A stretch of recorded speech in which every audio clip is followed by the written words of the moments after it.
YS జగన్కున్న బలమైన vote bank ఏందంటే టక్కున ఎస్సీ ఎస్టీ మైనారిటీస్ అనే సమాధానం వస్తుంది. వీరిలో మెజారిటీ ఓటర్లు వైసీపీ వైపే ఉంటారు. గత ఎన్నికలకు ముందు అయితే జగన్ నా ఎస్సీ నా ఎస్టీ అంటూ వారి జపమే చేశారు. దానికి రెడ్లు హట్టై అందరూ కలిసి హ్యాండ్ ఇచ్చారనుకోండి, అది వేరే విషయం.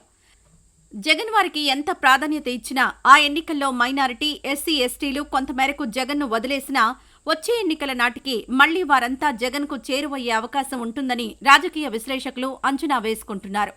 అయితే ఇది రాజకీయంగా టీడీపీకి కూటమి పార్టీలకు కూడా ఇబ్బందే.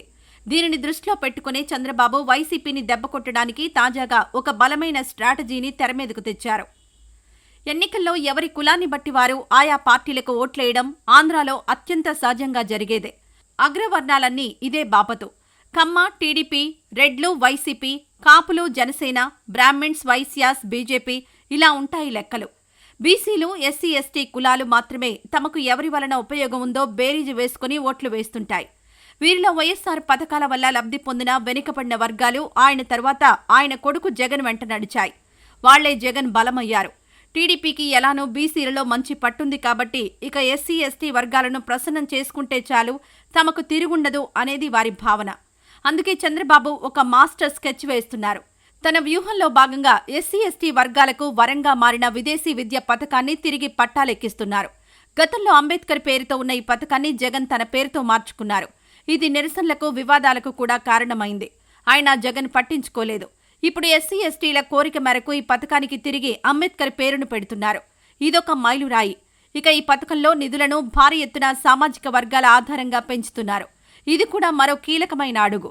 ఈ పథకం ద్వారా ఎస్సీ ఎస్టీలకు చెందిన విద్యార్థులు విదేశాలకు వెళ్లి చదువుకుంటే 25 లక్షల చొప్పున ప్రభుత్వం సాయం చేయనుంది.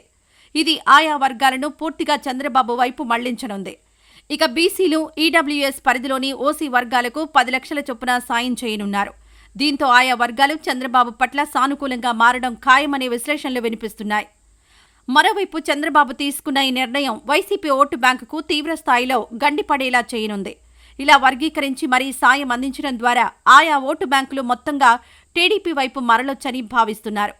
జగన్కున్న అతిపెద్ద ఓటు బ్యాంకుని ఇలా తమ వైపు తిప్పుకోవడానికి చంద్రబాబు వేస్తున్న ఈ పాచిక పారుతుందో లేదో చూడాలి మరి.